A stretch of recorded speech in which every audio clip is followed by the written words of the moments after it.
हाँ जी, कैसे हो सब। तो ये अपनी तीसरी वीडियो है एक्सपेंस ट्रैकर के ऊपर। और आज बिना टाइम वेस्ट किए हम सीधा देख रहे होंगे एलएलडी अपना लो लेवल डिज़ाइन क्या होने वाला है एंड हमारा डेटाबेस स्कीमा डिज़ाइन। ठीक है, ये हमें करना ही क्यों है, डायरेक्ट आप कोड क्यों नहीं कर देते। देखो, अगर मैं डायरेक्ट कोड करूँगा तो आपको कुछ समझ नहीं आएगा। ठीक है, और सबसे बेसिक नेसेसिटी है प्रोजेक्ट स्टार्ट करने से पहले कि अगर आपने उसको अच्छे से डिज़ाइन नहीं किया तो आपको कोड करते वक्त बहुत दिक्कत आएगी। तो आज हम सीख रहे होंगे सीक्वेंस यूएमएल डायग्राम, कैसे एलएलडी में सीक्वेंस यूएमएल डायग्राम बनाते हैं। ठीक है, और कैसे हम ईआर डायग्राम बनाते हैं, दोनों आपको दिख रहे हैं। और इसमें बहुत कुछ सीखने को मिलेगा, ट्रस्ट मी। अगर आपने कभी सीएस फंडामेंटल्स नहीं भी किए हैं तो उसका 10 से 20% यहीं पे हो जाएगा। ठीक है, डेटाबेस में। तो फटाफट स्टार्ट करते हैं।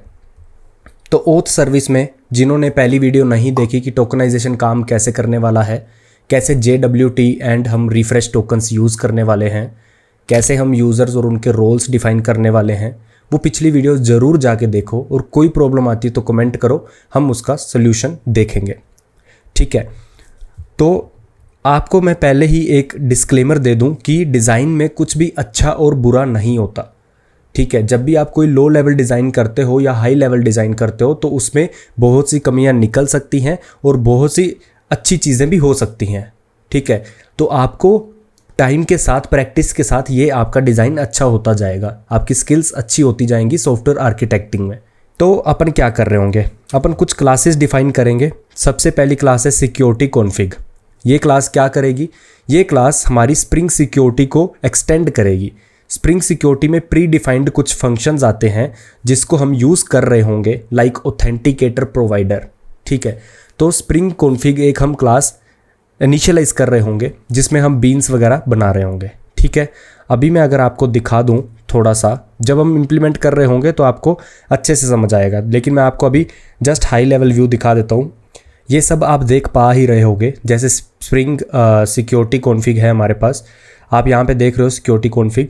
तो ये क्लास में हम क्या क्या डिफ़ाइन कर रहे हैं, हम डिफ़ाइन कर रहे हैं कि जब भी कोई HTTP रिक्वेस्ट आती है तो लॉगिन एंड पॉइंट पे आएगी, रिफ्रेश एंड पॉइंट जो हमारी API है, या फिर साइन अप पे आएगी। तो इनका ऑथेंटिकेशन हमें नहीं चाहिए, बाकियों को ऑथेंटिकेशन हमें चाहिए कोई भी रिक्वेस्ट आती है तो ये सब हम यहाँ पे डिफ़ाइन कर रहे होंगे कि कौन कौन सी रिक्वेस्ट पे हम ऑथेंटिकेशन चाहते हैं। दूसरा हम डिफ़ाइन कर रहे होंगे पासवर्ड इनकोडर, कि आपको कभी भी पासवर्ड आता है आपकी रिक्वेस्ट में, उसको आप डायरेक्टली सेव नहीं कर सकते, उसको इनकोड करना पड़ेगा, राइट, उसको इनक्रिप्ट करना पड़ेगा। एंड उसके लिए हम यूज़ करेंगे bcrypt लाइब्रेरी। ठीक है, और वैसे ही ऑथेंटिकेटर प्रोवाइडर। तो ये सब हम देख रहे होंगे इम्प्लीमेंटेशन में। तो सिक्योरिटी कॉन्फ़िग क्लास आपकी एक कॉन्फ़िग डिफाइन करेगी कि क्या क्या आपकी सिक्योरिटी में लग रहा है, यूज़ हो रहा है, वो हम यहाँ पे डिफाइन कर रहे होंगे। उसके बाद है JWT फ़िल्टर। अब देखो JWT फ़िल्टर क्या है, ये भी मैं आपको थोड़ा सा दिखा देता हूँ अभी। तो JWT फ़िल्टर क्या है कि कोई भी रिक्वेस्ट आएगी वो इस फ़िल्टर के थ्रू होके जाएगी। ठीक है, इस फ़िल्टर के थ्रू होके जाएगी। तो हम इसका फ़्लो देखेंगे अभी, जो भी रिक्वेस्ट आ रही है यहाँ पे आपको दिख रहा है। अब ऑथेंटिकेशन कंट्रोलर क्या है, यहाँ पे हम साइन अप रिक्वेस्ट वगैरह भेजेंगे। ठीक है, ये हमारा कंट्रोलर है। स्प्रिंग बूट के प्रोजेक्ट में कंट्रोलर वो क्लासेस होती हैं जहाँ पे हम अपने API एंड पॉइंट्स डिफाइन करते हैं, उनको बोलते हैं कंट्रोलर। ठीक है, उसके बाद है token controller. Again token controller नाम से क्लियर है कि कोई भी रिफ्रेश टोकन या फिर टोकन लेने की, टोकन सेव करने की बात आएगी तो हम इस कंट्रोलर में उसके API एंड पॉइंट्स डिफाइन करेंगे। कौन कौन से API एंड पॉइंट है वो भी मैं आपको दिखाऊंगा। उसके बाद है सर्विस। देखो, कंट्रोलर का मतलब क्या होता है कि आपके API एंड पॉइंट्स वहाँ पे डिफाइन होंगे। सर्विस का मतलब क्या है कि आपकी बिजनेस लॉजिक वहाँ पे लिखा जाएगा। लेट सपोज मुझे कोई यूज़र का ईमेल देखना है कि क्या वो ईमेल में @gmail.com है या नहीं, तो इस पर आप कुछ कोड लिखोगे, राइट, @ फाइंड करोगे, .com फाइंड करोगे, तो इसको बोलते हैं बिजनेस लॉजिक। तो ये हमारा सारा सर्विस में जाता है। ठीक है, तो वैसे रिफ्रेश टोकन सर्विस क्या होगा कि जब भी आपको रिफ्रेश टोकन के साथ कुछ करना होगा, लाइक रिफ्रेश टोकन आपका एक्सपायर हुआ है या नहीं, आपका रिफ्रेश टोकन वैलिड है या नहीं, कुछ भी उसके अराउंड कोड लिखना है तो आपको रिफ्रेश टोकन सर्विस में लिखना है। यूज़र डिटेल सर्विस इम्प्लीमेंटेशन, तो यूज़र के अराउंड जो भी आएगा वो यूज़र सर्विस में होगा। इवेंट पब्लिशर क्या है, ये हमने डिस्कस किया था कि आपका यूज़र जब भी नया यूज़र आएगा उसकी हम इंफॉर्मेशन यूज़र सर्विस को देंगे। ठीक है, यूज़र सर्विस को इन्फॉर्मेशन हम एक इवेंट फायर करेंगे और उस इवेंट को यूज़र सर्विस कंज्यूम करेगी। ये कैसे होता है ये आप देखोगे जब हम RabbitMQ या कोई क्यू यूज़ कर रहे होंगे। ठीक है, और लास्ट में आता है ऑथेंटिकेशन मैनेजर। क्या है ये, सबको पता चल रहा होगा ऑथेंटिकेशन मैनेजर क्या है, कि कभी भी कोई यूज़र ऑथेंटिकेटेड है या नहीं। ऑथेंटिकेटेड मतलब क्या यूज़र नेम एंड पासवर्ड उसका सही है एंड टोकन एक्सपायर नहीं हुआ है, तो वो यूज़र एक ऑथेंटिकेटेड यूज़र है। तो ये सब हम यहाँ पे देख रहे होंगे। उसके बाद अपना एक डेटाबेस आएगा जिसका नाम मैंने रखा है ओथ सर्विस। कौन सा डेटाबेस चूज़ करना है इस वीडियो में हमने डिस्कस किया था। कौन कौन से टेबल्स बना रहे होंगे हम, टोकन्स, यूज़र्स रोल्स, ठीक है। क्यों बना रहे हैं, कैसे बनाएंगे, वो हम देखेंगे। तो वन बाय वन फ्लो देखते हैं। तो सबसे पहले साइन अप रिक्वेस्ट आती है। यूज़र ने अपनी ऐप खोली, साइन अप पे क्लिक किया, अब उसको अपना user name and password, phone number, email उसने एंटर किया। तो इस साइन अप रिक्वेस्ट को क्या हम JWT फ़िल्टर से पास करेंगे? नहीं, क्योंकि JWT फ़िल्टर क्या करेगा, वो ये चेक करता है कि क्या वो रिक्वेस्ट में जो यूज़र प्रेजेंट है, जो यूज़र से रिक्वेस्ट आ रही है, क्या वो यूज़र ऑथेंटिकेटेड है या नहीं। JWT फ़िल्टर ये करेगा, वो एक सारी रिक्वेस्ट के सामने फ़िल्टर है, बट ये फ़िल्टर अपनी साइन अप के रास्ते में नहीं आना चाहिए, राइट। क्योंकि अभी तो यूज़र साइन अप कर रहा है ना, तो यूज़र पहली बार आया ऐप पे तो साइन अप करेगा, ठीक है। तो हम ओथ कंट्रोलर में इसको डिफाइन कर देंगे जिसका एंड पॉइंट होगा साइन अप।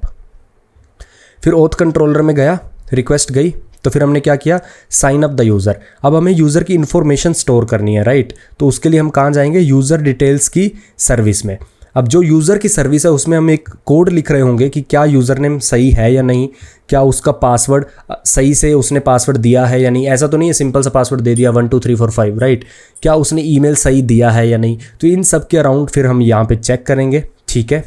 फिर हम अगर सब कुछ सही है तो क्योंकि अपने को एक नया यूज़र आया है, उसकी हमें इन्फॉर्मेशन यूज़र सर्विस को देनी है, राइट। तो यूज़र सर्विस को इन्फॉर्मेशन देंगे, हम एक इवेंट पब्लिश कर देंगे और इसको हम एक इवेंट पब्लिशर क्लास में लिख रहे होंगे जहाँ पे इवेंट पब्लिश होंगे, ठीक है। तो ये इवेंट पब्लिश हो गया। और क्योंकि मुझे अपनी डेटाबेस, जो मेरा यूज़र डेटाबेस है, उसमें भी मुझे यूज़र स्टोर करना है, तो मैं यहाँ पे अपने DB में यूज़र स्टोर कर लूँगा। पहली बार यूज़र ने साइन अप किया, मैंने यूज़र स्टोर कर लिया, save user to the DB, ठीक है। यूज़र DB मैंने स्टोर कर लिया। अब यूज़र ने साइन अप कर दिया, उसकी ऐप में साइन अप सक्सेसफुल आ गया। अब वो लॉगिन पे क्लिक करेगा, ठीक है। और यहाँ पे हमारा इसका रिस्पॉन्स आ गया, response from controller with status code. Status code basically हम देखेंगे क्या होता है। अब वो लॉगिन करने जाएगा, ठीक है। जब वो लॉगिन करने जाएगा, क्या हम उसको फिल्टर के थ्रू पास करेंगे? मैंने आपको अगेन पिछली वीडियो में बताया था कि अगर आपको पेटीएम सर्विस लॉगिन दिखा रही है, इसका मतलब आपका रिफ्रेश टोकन एक्सपायर हो गया है। आपको कोई भी ऐप बार बार लॉगिन नहीं मांगती अगर उसके पास रिफ्रेश टोकन वैलिड है। और हमने ये देखा था कि रिफ्रेश टोकन का टाइम टू लिव, उसका जो टाइम होता है एक्सपायरी का, वो जनरली मंथ्स में होता है, राइट। तो एक मंथ अगर रिफ्रेश टोकन को हो गया है, अगर वो एक्सपायर हो गया है, तो उसके बाद ही लॉगिन मांगेगा ना। तो इसका मतलब लॉगिन रिक्वेस्ट तभी आएगी जब यूज़र के पास एक वैलिड रिफ्रेश टोकन नहीं है। और अपना JWT टोकन हमने डिस्कस किया था, एक्सेस टोकन।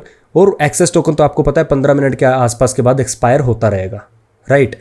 तो लॉगिन रिक्वेस्ट जब भी आई है, इसका मतलब रिफ्रेश टोकन एक्सपायर हो गया है, तो ये रिक्वेस्ट जाएगी सीधा टोकन कंट्रोलर को, ठीक है। इस पे भी JWT फिल्टर हम नहीं लगाएंगे। क्यों? क्योंकि ऑब्वियस सी चीज़ है, लॉगिन रिक्वेस्ट है, टोकन एक्सपायर हो गया है, टोकन जनरेट करना पड़ेगा ना, ठीक है। JWT फिल्टर सिर्फ उन्हीं रिक्वेस्ट में जाएगा जो रिक्वेस्ट ऑब्वियस नहीं है। जैसे लॉगिन रिक्वेस्ट ऑब्वियस है कि भाई सब कुछ एक्सपायर हो गया है, नया टोकन जनरेट करना है, तो वो टोकन कंट्रोलर में जाएगा। टोकन कंट्रोलर में ये रिक्वेस्ट जाएगी। फिर हम क्या करेंगे, फिर हम चेक करेंगे कि इफ़ ऑथेंटिकेटेड, ये कहाँ जाएगा, ऑथेंटिकेशन मैनेजर में। ऑथेंटिकेशन मैनेजर क्या चेक करेगा कि जो भी रिक्वेस्ट लॉगिन की आई है उसमें यूज़र नेम और पासवर्ड सही है या नहीं। वो कैसे चेक करेगा? क्योंकि लॉगिन कर रहा है, ऑब्वियसली यूज़र लॉगिन कर रहा है, तो कभी ना कभी उसने साइन अप किया होगा। अगर नहीं किया तो ये हमारा जो इज़ ऑथेंटिकेटेड का रिस्पॉन्स आएगा बैक टोकन कंट्रोलर को, ये फॉल्स आएगा। और अगर ये ट्रू आया तो इसका मतलब यूज़र का यूज़र नेम एंड पासवर्ड सही है। अब सही है वो। अब अगली रिक्वेस्ट पे चलते हैं यहाँ पे, ठीक है। ये पूरा एक सेशन है, ये आप देख रहे हो, ये पूरा रेक्टेंगल ये वाला, ये एक सेशन है। यहाँ से रिक्वेस्ट आई लॉगिन वाली और ये लास्ट तक इसका रिस्पॉन्स यहाँ से गया, ठीक है। तो लॉगिन रिक्वेस्ट आई, देखा ऑथेंटिकेटेड है या नहीं, यूज़र नेम पासवर्ड सही है। अब हम क्या करेंगे, रिफ्रेश टोकन बनाएंगे। क्यों? लॉगिन रिक्वेस्ट आई है, इसका मतलब रिफ्रेश टोकन एक्सपायर हो गया है। अब रिफ्रेश टोकन का जो क्रिएशन है उसका लॉजिक होगा हमारे रिफ्रेश टोकन सर्विस में, ठीक है। एंड अगेन मैं आपको बता रहा हूँ ये सब मुझे कैसे पता, जस्ट मुझे इतना पता है कि भाई कंट्रोलर में सारी APIs जाती हैं, सर्विस में मेरा सारा बिजनेस लॉजिक जाता है, और क्योंकि मैं ऑथेंटिकेशन सर्विस लिख रहा हूँ तो यहाँ पे मेरे को फ़िल्टर यूज़ करना पड़ता है। जिन्होंने Node.js किया है उनको पता होगा मिडल वेयर्स, वैसा ही कुछ ये है कि फ़िल्टर हम स्प्रिंग बूट में यूज़ कर सकते हैं और डिफ़ाइन कर सकते हैं कि किन किन रिक्वेस्ट के सामने ये फ़िल्टर लगना चाहिए। मैंने डिफ़ाइन करा है कि भाई login sign up in request के सामने कभी नहीं लगना चाहिए, बाकी हर जगह पे JWT फ़िल्टर में चेक करेंगे कि क्या JWT टोकन जो उसमें पास हो रहा है वो सही है या नहीं, एंड अगर वो सही है क्या वो एक्सपायर हुआ है या नहीं। अगर JWT एक्सपायर हो गया है तो JWT फ़िल्टर में ही मैं रिफ़्रेश टोकन यूज़ करूँगा और रिफ़्रेश टोकन को यूज़ करके नया JWT जनरेट करूँगा, ये हमने डिस्कस किया था। लेकिन अगर रिफ़्रेश टोकन भी एक्सपायर हो गया है तो मैं उसको लॉगिन पेज दिखा दूंगा और वो फिर लॉगिन API हिट करेगा और फिर सीधा टोकन कंट्रोलर को रिक्वेस्ट जाएगी। क्यों? क्योंकि आपका रिफ़्रेश टोकन ऑलरेडी एक्सपायर हो चुका है, नया टोकन जनरेट करने की बारी है, राइट। तो हमने यहाँ तक थे, क्रिएट रिफ़्रेश टोकन, ये रिक्वेस्ट जाएगी यहाँ तक, इसको कॉल करेंगे हम रिफ़्रेश टोकन सर्विस को, एंड रिफ़्रेश टोकन सर्विस और ये सब जो भी है JWT service, user service, implementation, ये सब क्लासेस हैं अपनी, ठीक है, ये कोई अलग सर्विस नहीं है। इनको सर्विस क्यों बोलते हैं हमने देखा।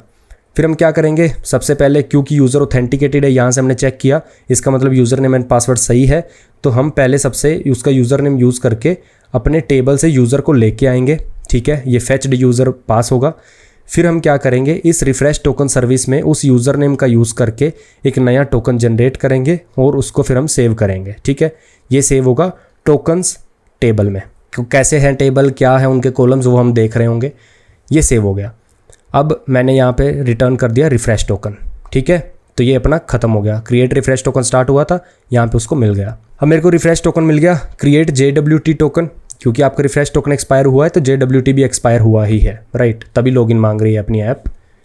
तो JWT टोकन क्रिएट करने के लिए हम JWT सर्विस में उसका कोड लिखेंगे, ठीक है, और JWT टोकन यहाँ से रिटर्न हो जाएगा अपने टोकन कंट्रोलर को, और टोकन कंट्रोलर पे रिक्वेस्ट आई थी तो उसके रिस्पॉन्स में हम क्या दे देंगे, JWT and refresh token to store on the client side, ठीक है। तो जो भी हमने जनरेट किया है सर्वर से रिटर्न कर देंगे और क्लाइंट अपनी कुकीज़ में उसको स्टोर कर लेगा। तो ये था लॉगिन फ्लो। अब देखते हैं रिफ़्रेश टोकन। रिफ़्रेश टोकन की रिक्वेस्ट कब आती है? रिफ़्रेश टोकन की रिक्वेस्ट तब आती है जब आपका JWT एक्सपायर हो जाता है। जब आपका JWT एक्सपायर हो जाएगा ऐप साइड पे, तो आपको रिफ़्रेश टोकन यूज़ करके JWT को जनरेट करना पड़ेगा ताकि आपको लॉगिन पेज ना दिखाया जाए। ये हमने पिछली वीडियो में देखा था कैसे रिफ़्रेश टोकन को यूज़ करके हम चेक करते हैं कि JWT को जनरेट करना है या नहीं।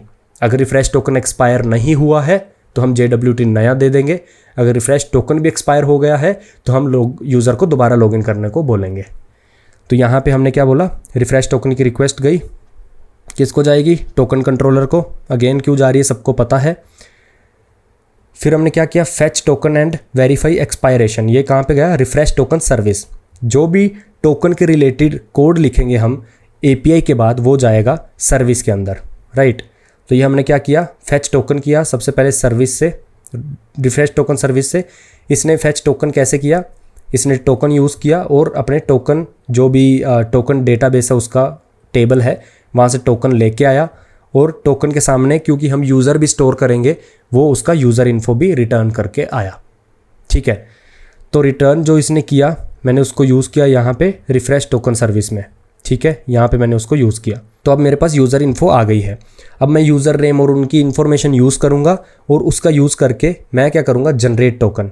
अब ये मैं जनरेट टोकन कर रहा हूँ JWT, ठीक है, क्योंकि मैंने देख लिया कि मेरा रिफ़्रेश टोकन एक्सपायर नहीं हुआ है और इसलिए मैं JWT जनरेट कर सकता हूँ। ये कहाँ पे होगा, JWT सर्विस में, ठीक है। तो यहाँ से मैंने जनरेट किया, नया टोकन मैंने रिटर्न किया और ये मैंने दोबारा क्लाइंट को रिटर्न कर दिया, ठीक है। तो क्लाइंट के पास अब अगेन नया एक्सेस टोकन आ जाएगा। तो हमने 3 APIs देख ली, साइन अप फ्लो, ठीक है, साइन अप फ्लो कहाँ पे जाएगा, लॉगिन फ्लो कहाँ पे जाएगा और रिफ़्रेश टोकन कहाँ पे जाएगा। अब और कोई भी रिक्वेस्ट है, अब मैं आपको बताता हूँ कि ये तो 3 APIs आपकी वो हो गई कि जब आप साइन अप कर रहे हैं जब यूज़र साइन अप कर रहा है, ठीक है, जब यूज़र लॉगिन कर रहा है। साइन अप जब कर रहा है वो तब क्या हो रहा है, हमें यूज़र की सेव इन्फॉर्मेशन करनी है, ठीक है, एंड इवेंट पब्लिश करना है ताकि हमारी यूज़र सर्विस उस इवेंट को यूज़ करके यूज़र का डेटा स्टोर कर ले। ये हमने डिस्कस किया था। लॉगिन तब करता है जब उसका refresh token and JWT token दोनों एक्सपायर हो जाते हैं। तो हमें क्या करना पड़ेगा, refresh token service and JWT service दोनों को कॉल करके नए टोकन लेने पड़ेंगे। तीसरा है रिफ्रेश टोकन। रिफ्रेश टोकन तब कॉल होगा जब हमारा JWT एक्सपायर हो जाएगा। JWT एक्सपायर हो गया है तो मैं सिंपल रिफ्रेश टोकन से यूज़र की इन्फॉर्मेशन लेके आऊँगा और देखूँगा कि रिफ्रेश टोकन एक्सपायर हुआ है या नहीं। अगर रिफ्रेश टोकन एक्सपायर नहीं हुआ तो मैं JWT नया जनरेट कर दूँगा। तो ये 3 फ्लो हमने डिस्कस कर लिए यूज़र फ्लो डायग्राम में, और कौन कौन सी क्लास यूज़ हो रही होगी, कौन कौन सी क्लास यूज़ हो रही होगी, ये सब। अब आपकी कोई कल को सर्विस आती है, अब ये तो आपकी थी ओथ सर्विस, ठीक है, ओथ सर्विस जिसको कॉल कर रहा होगा अपना क्लाइंट, ठीक है, चाहे वो लॉगिन हो, चाहे साइन अप हो, चाहे रिफ्रेश टोकन हो।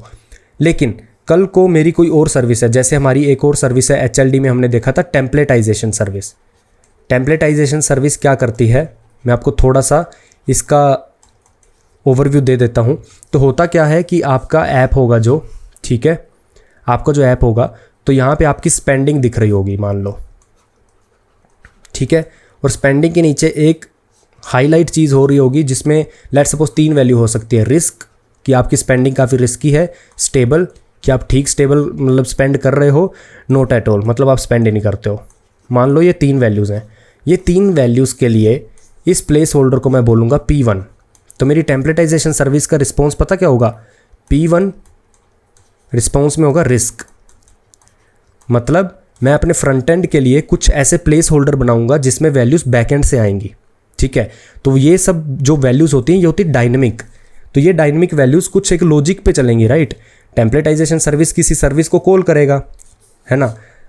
लेजर सर्विस है मान लो जिसमें सारे एक्सपेंस स्टोर होते हैं, तो ये लेजर सर्विस को कॉल करेगा और इसके रिस्पॉन्स में कुछ आएगा, और रिस्पॉन्स में ये देखेगा कि भाई उसकी स्पेंडिंग लिमिट उसकी सेट थी 10,000 रुपये प्रति महीना, बट उसने स्पेंड कर दिया लेट सपोज मोर देन 90%, ठीक है, लेट सपोज 9,000, तो मुझे रिस्क दिखाना है। तो ये सब कैलकुलेशन बैकएंड में होके जो रिस्पॉन्स होगा वो जाएगा मेरा रिस्क, ठीक है। लेकिन ये सब जब टेम्पलेटाइजेशन सर्विस मेरे कर रही होगी तो उसको कैसे पता कि जो यूज़र मेरे को कॉल कर रहा है वो सही यूज़र है या नहीं, ठीक है। तो वो सबसे पहले ऑथेंटिकेटेड सर्विस जो ओथ सर्विस है, तो सबसे पहले वो ओथ सर्विस से पूछ लेगी। अगर मेरे क्लाइंट का रिक्वेस्ट आती है मेरी टेम्पलेटाइजेशन सर्विस को, ठीक है, कि मुझे बताओ कि मेरा स्पेंडिंग कैसा है। अब टेम्पलेटाइजेशन सर्विस लाखों सर्विस को कॉल करती है, we don't care. Ledger service को कॉल कर सकती है, ठीक है, रिपोर्टिंग सर्विस को कॉल कर सकती, किसी को भी, बट उसको कैसे पता कि ये जो रिक्वेस्ट आ रही है सही है या नहीं। तो उसके लिए लेट सपोज वो सबसे पहले कॉल करेगी ओथ सर्विस को। अब ये जो रिक्वेस्ट है ना, ये वाली रिक्वेस्ट, ये ना ही लॉगिन रिक्वेस्ट है, ना ही ये साइन अप रिक्वेस्ट है, ना ही ये रिफ्रेश रिक्वेस्ट है, रिफ्रेश टोकन वाली। तो यहाँ पे जो लिखा हुआ है ना, all request except the above, मतलब बाकी सारी रिक्वेस्ट जिसमें ये 3 रिक्वेस्ट नहीं आएंगी, रिफ्रेश टोकन, लॉगिन और साइन अप, वो सारी जाएंगी JWT फ़िल्टर के अंदर। और JWT फ़िल्टर क्या कर रहा होगा, सबसे पहले वो देखेगा यूज़र डिटेल्स फेच करेगा, ठीक है। तो वैसे ही सिक्योरिटी कॉन्टेक्स्ट होल्डर को क्या पता रहता है, इसको सारा एप्लीकेशन का कॉन्टेक्स्ट रहता है कि क्या ये यूज़र डिटेल पहले यूज़ की थी, तो वो उसको याद रख लेगा, ठीक है, उसको कॉन्टेक्स्ट होगा उस चीज़ का। तो मैं क्या करूँगा, सबसे पहले यूज़र डिटेल्स लाऊंगा, ठीक है। अगर स्प्रिंग कॉन्टेक्स्ट होल्डर में मेरे को वो यूज़र नहीं मिलता, तो अगर वो नहीं मिलता यूज़र डिटेल फेच करूँगा कहाँ से, user detail service implementation, again user के रिलेटेड काम है तो यूज़र सर्विस में ही होगा। यहाँ से मैं फेच करूँगा यूज़र डेटाबेस से, ठीक है, और फेच्ड यूज़र रिटर्न होगा, ठीक है। और यहाँ पे मैं क्या करूँगा, अपना जो सिक्योरिटी कॉन्टेक्स्ट होल्डर में उसका कॉन्टेक्स्ट नहीं था वो मैं वहाँ पे सेट कर दूँगा, ठीक है, सेट कर दिया। और यहाँ पे मैं रिटर्न कर दूँगा कि वो यूज़र ऑथेंटिकेटेड है या नहीं। ये सब काम करेगा JWT फ़िल्टर। बाकी लॉगिन, साइन अप, रिफ्रेश वो हमेशा नहीं आती रिक्वेस्ट, वो तब आती हैं जब यूज़र नया हो, या फिर उसका रिफ्रेश टोकन एक्सपायर हो जाए, या फिर JWT एक्सपायर हो जाए। तो वो सब रिक्वेस्ट JWT में नहीं जाएंगी, बट बाकी सब रिक्वेस्ट कहीं से भी आ रही हों जहाँ पे हमें सिर्फ ये देखना है कि यूज़र ऑथेंटिकेटेड है या नहीं, तो वो हमारे JWT फ़िल्टर में जाएंगी। और JWT फ़िल्टर हमारा यूज़ करेगा सिक्योरिटी कॉन्टेक्स्ट होल्डर, एक क्लास है बेसिकली स्प्रिंग सिक्योरिटी की, तो वो हम यूज़ कर रहे होंगे। ठीक है, तो आई होप सबको LLD समझ आ गया होगा। ये डॉक मैं शेयर कर दूंगा, एक एक फ्लो से जाओ। ये आपकी एक API है, ये रेक्टेंगल का मतलब क्या है कि इसका लाइफ साइकिल इतना है। ये API यहाँ पे कॉल हुई, यहाँ पे ख़त्म हो गई, तो ये इतना सा था। ठीक है, अभी इसने कितना आगे कॉल किया, वो इतनी सी कॉल थी, और इसने आगे कितना कॉल किया वो यहाँ पे है। ठीक है, तो ये देख लेना, अच्छे से समझ आ गया होगा। आई होप अच्छे से समझ आ गया तो कमेंट कर दो कि कितना मज़ा आया इसको फ्लो को समझने में। अब आपको लग रहा है, थोड़ा विजुअलाइज हो पा रहा है कि अगर हम कोड कर रहे होंगे इसी को तो इतना हार्ड नहीं होगा, सिर्फ सिंटेक्स लिख रहे होंगे। क्यों? क्योंकि अभी हमारी इम्प्लीमेंटेशन प्लानिंग पहले ही दिमाग में हो चुकी है, राइट। तो अब देख लेते हैं हम कौन कौन से टेबल बनाने वाले हैं। सबसे पहले हम टेबल बनाएंगे यूज़र्स का टेबल, इसको बोलते हैं ER diagram, entity relation diagram. Entity का मतलब क्या है, ये आपकी एंटिटी है, यूज़र एक एंटिटी है, टोकन एक एंटिटी है, रोल एक एंटिटी है। ठीक है, तो सबसे पहले हम यूज़र बनाएंगे। तो यूज़र में हम क्या क्या स्टोर करेंगे, यूज़र ID, ऑब्वियसली एक यूनिक प्राइमरी की, यहाँ पे क्या बोल रही है, प्राइमरी की बोल रही है कि ये जो आप यूज़र ID स्टोर कर रहे हो ये यूनिक है, मतलब एक रो में अगर मेरी ये वैल्यू है ये दोबारा रिपीट नहीं होगी। ठीक है, फिर दूसरा है हमारे पास यूज़र नेम। ठीक है, वारकार क्या है, ये सब डेटा टाइप्स हैं SQL की। ठीक है, प्राइमरी की है। फिर वारकार मतलब variable characters up to 255 length. Not null मतलब आप कभी भी इसमें कोई भी एंट्री डालोगे, अगर वो नल हुई तो वो वहाँ पे एंट्री नहीं जाएगी, एरर आ जाएगा, राइट। एक यूज़र नेम रखेंगे और एक पासवर्ड। पासवर्ड ऐसा कुछ इनक्रिप्टेड होगा। ठीक है, और ये हमने यूज़र टेबल बना लिया। फिर हम टोकन टेबल बनाएंगे जिसमें एक ID होगी। लॉन्ग मतलब आपको पता ही होगा, integer, double, long, right. Long मतलब काफ़ी बड़ी वैल्यू स्टोर करने वाला डेटा टाइप। ऑटो इंक्रीमेंट मतलब जैसे जैसे हम IDs डालते जाएंगे वो ऑटो इंक्रीमेंट होती जाएंगी। पहली डालेंगे रो तो फर्स्ट, सेकंड, थर्ड, फोर्थ अपने आप। टोकन, यहाँ पे हम टोकन स्टोर करेंगे। ठीक है, जनरेट कैसे करेंगे ये सब कोड में देख रहे होंगे, डोंट वरी, अगली वीडियो में ही। तो टोकन भी अगेन 255 लेंथ का, ये लेंथ आपको रिड्यूस कर सकते हो अपने हिसाब से। मैंने बाय डिफ़ॉल्ट 255 ली है। ठीक है, ज़्यादा बड़ी लेंथ नहीं लेनी चाहिए, आपका डेटाबेस क्वेरीज में वो इम्पैक्ट डालती है। अगेन नोट नल, यहाँ पे हम इंस्टेंट ले रहे हैं। जिनको इंस्टेंट नहीं पता फटाफट जाके ऑनलाइन सर्च करो इंस्टेंट टाइम, आपको पता चल जाएगा। ठीक है, नोट नल ये मैं डिस्कस करता हूँ। तो ये टोकन्स है। ठीक है, रोल्स, रोल ID अगेन वही ऑटो इंक्रीमेंट वो वगैरह। नेम, यहाँ पे हम रोल ID के सामने रोल स्टोर कर रहे होंगे, एडमिन या यूज़र या फिर कौन सा। अब जो मेन चीज़ है ना वो है many to many and one to one relation. ठीक है, हमने डिस्कस किया था MySQL is a relational database. ठीक है, तो अब हम रिलेशन देखते हैं इन दोनों में, इन तीनों में क्या है। ठीक है, तो आपका यहाँ पे यूज़र्स टेबल है। ठीक है, जिसमें यूज़र ID है, यूज़र नेम है एंड पासवर्ड है। ओके, एंड एक है आपके पास रोल्स टेबल जिसमें आपके पास रोल ID है और रोल नेम है। अब एक यूज़र के लिए मल्टीपल रोल्स हो सकते हैं या नहीं। अगर आपने एक मैथ्स पढ़ा हो, यहाँ पे मैं यूज़र बनाऊँ अगर, और यहाँ पे मैं रोल्स बनाऊँ, तो एक यूज़र है राम, तो क्या उसके लिए एडमिन यूज़र, ठीक है, और सिंपल एक यूज़र, मल्टीपल रोल्स हो सकते हैं या नहीं, राइट। और एक रोल मल्टीपल यूज़र्स के लिए हो सकता है या नहीं। लेट सपोज मेरे पास 3 रोल्स हैं defined, admin, user and maintainer.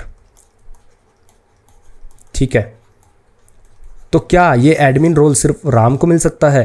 क्या ये मेंटेनर रोल सिर्फ राम को मिल सकता है? नहीं ना। तो अगर कोई शाम है, मेंटेनर रोल इसको मिल सकता है, यूज़र रोल इसको मिल सकता है। इसको हम बोलते हैं many to many relationship.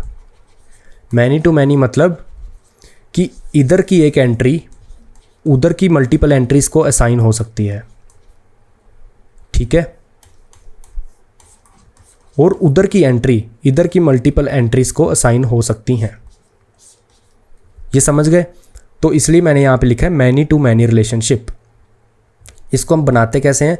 Users table है, रोल्स टेबल है। अब आपको कैसे पता चलेगा कि अगर मैं यहाँ पे एक यूज़र ID कोई भी हो, यहाँ पे मैं लिखूँ राम, आपको कैसे पता चलेगा कि इसके पास कौन सा रोल है? ठीक है, क्योंकि मेरे पास लेट सपोज अभी के लिए सिर्फ 4 रोल्स हैं, एडमिन, यूज़र और मेंटेनर। ठीक है, लेट सपोज अभी के लिए मेरे पास 3 रोल्स हैं मान लो। अब राम को मैं कैसे स्टोर करूं? राम को मैं यहाँ पे स्टोर कर सकता हूँ क्या? नहीं। अगर मैं एक नया कॉलम भी बना दूँ यहाँ पे यूज़र नेम, तो क्या मैं यहाँ पे राम स्टोर कर सकता हूँ? हाँ, बट अगर बोलेगा कोई शाम की मैं भी एडमिन हूँ, क्या आप एक और कॉलम बनाओगे और यहाँ पे लिखोगे शाम? नहीं ना। तो मैनी टू मैनी रिलेशनशिप में एक सिंपल सा थंब रूल है कि कोई भी 2 टेबल्स में अगर मैनी टू मैनी रिलेशनशिप है तो आपको एक और टेबल बनाना पड़ेगा, यूज़र्स रोल्स टेबल, जिसमें क्या स्टोर होगा? ये देखो, user ID and role ID. ठीक है, अब मेरे को कल को कोई बोलेगा भाई राम के पास कितने रोल्स हैं, तो मैं बोलूँगा कि भाई सबसे पहले राम है। ठीक है, राम है, इसकी यूज़र आईडी क्या है? 1 2 3। उसका कौन कौन सा रोल है? रोल आईडी देख लेते हैं। लेट सपोज ये रोल है 1 2 3। मैं बोलूँगा यहाँ पे यूज़र आईडी राम की क्या है? 1 2 3 1 2 3 1 2 3। रोल आईडी 1 2 3, मतलब उसके पास तीनों रोल हैं। अब लेट सपोज शाम आता है, शाम का यूज़र आईडी क्या है? Let suppose A1 2। मैं बोलता हूँ शाम सिर्फ एक यूज़र है, मतलब 2। ठीक है, क्योंकि यूज़र के रोल की, ये यूज़र रोल है, इसकी आईडी क्या है? 2। तो मैं बोलता हूँ कि शाम की यूज़र आईडी है A1 2, उसके पास एक ही रोल है जो कि है रोल यूज़र। तो मैं मैप करूँगा user ID and role ID को। तो मैनी टू मैनी रिलेशनशिप में एक और डेटाबेस आपको, एक और टेबल बनाना पड़ता है। अब इसमें 1 to 1 रिलेशनशिप कैसे है? यूज़र्स में और टोकन्स में। एक यूज़र के पास हमेशा एक टोकन होगा, येस और नो। यहाँ पे मैं अगर यूज़र आईडी लिखूँ, नेम लिखूँ, पासवर्ड लिखूँ, ठीक है, यहाँ पे आपके पास यूज़र्स हैं। ठीक है, यहाँ पे एक टोकन्स है। टोकन्स में क्या क्या है? टोकन की आईडी, टोकन एक्सपायरी डेट। ठीक है,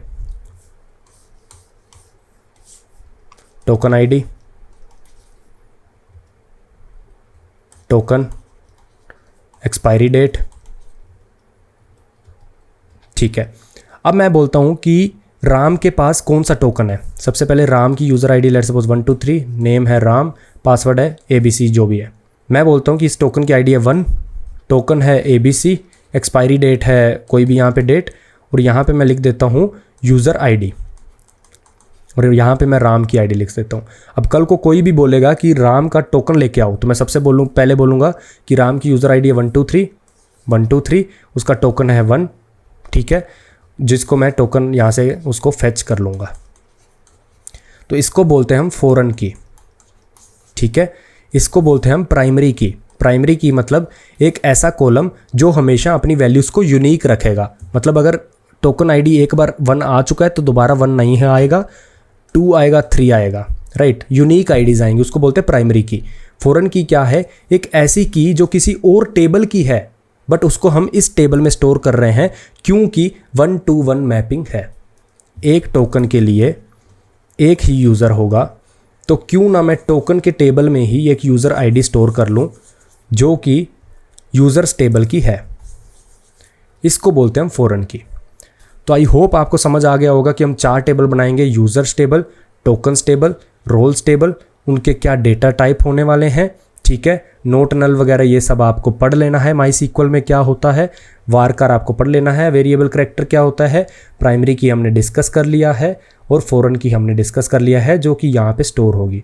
तो अब मैं इसको बोल देता हूँ यूज़र आईडी और F के फॉरेन की। ठीक है, तो हम 4 टेबल्स बना रहे होंगे। तो ये डॉक मैं आपके साथ डिस्क्रिप्शन में शेयर कर दूंगा, और ये है हमारी ऑफिशियल डॉक्स जो आपके साथ शेयर्ड होंगी। एक्सपेंस ट्रैकर ये सब आपको दिख रहा है, HLD दिख रहा है, फ्यूचर स्कोप दिख रहा है, ओथ सर्विस की डॉक ये है जो कि आपको डिस्क्रिप्शन में मिल जाएगी। ये उसका LLD है, इसके नीचे लिंक है जिससे आप ये खोल सकते हो और एक एक यहाँ पे जाके आप पढ़ सकते हो।